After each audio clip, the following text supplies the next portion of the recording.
당의 이재명 후보가 오늘 당 혁신을 위한 비상기구를 출범시키면서 쇄신 작업에 박차를 가하고 있습니다.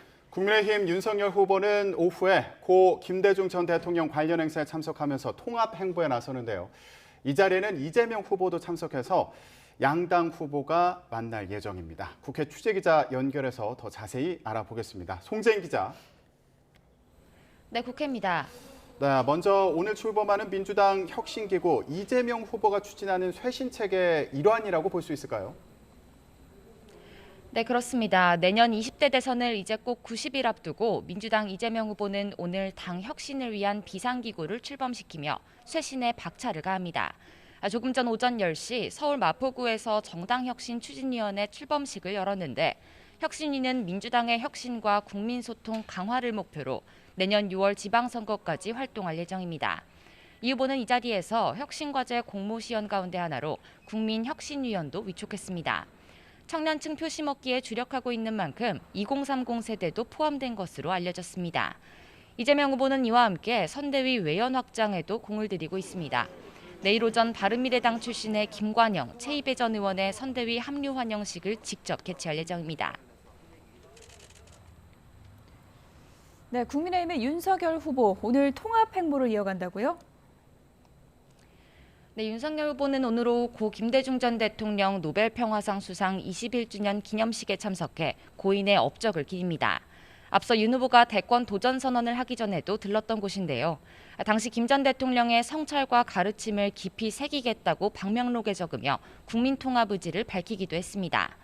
이 자리에는 이재명 후보도 참석해 민주당 후보로서 정통성을 강조할 예정입니다. 이런 가운데 국민의힘 노재승 공동선대위원장의 과거 극우 성향 발언 논란에 따른 여파도 여전합니다.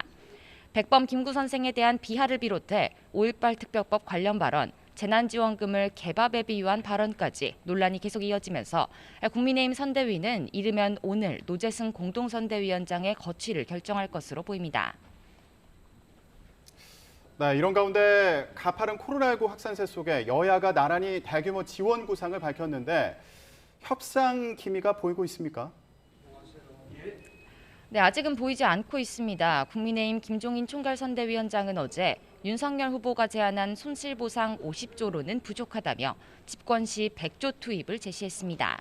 이에 대해 민주당 송영길 대표는 단순히 선거를 위한 수사가 아니라면 양당 지도부가 만나 협상에 나서자고 맞받았습니다. 하지만 김종인 총괄선대위원장이 조금 전 아침 회의에서 집권 시 추진을 검토하는 방안은 협상의 대상이 아니라고 단호히 거부하면서 코로나19 재정 지원 대책을 둘러싼 여야의 협상의 기미는 보이지 않고 있습니다. 민주당 내에서 코로나19 피해 지원을 위해 거론되는 내년 추경 편성 역시 현실성이 떨어진다는 지적이 나오면서 물밑 조율조차 되지 않고 있는데요.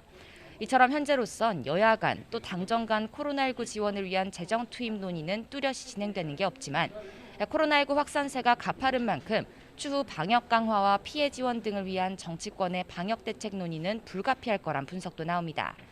이런 가운데 국회는 오늘 정기국회 마지막 본회의를 열고 대장동 방지법과 LH 사태 방지법 등을 처리합니다. 지금까지 국회에서 YTN 송재인입니다.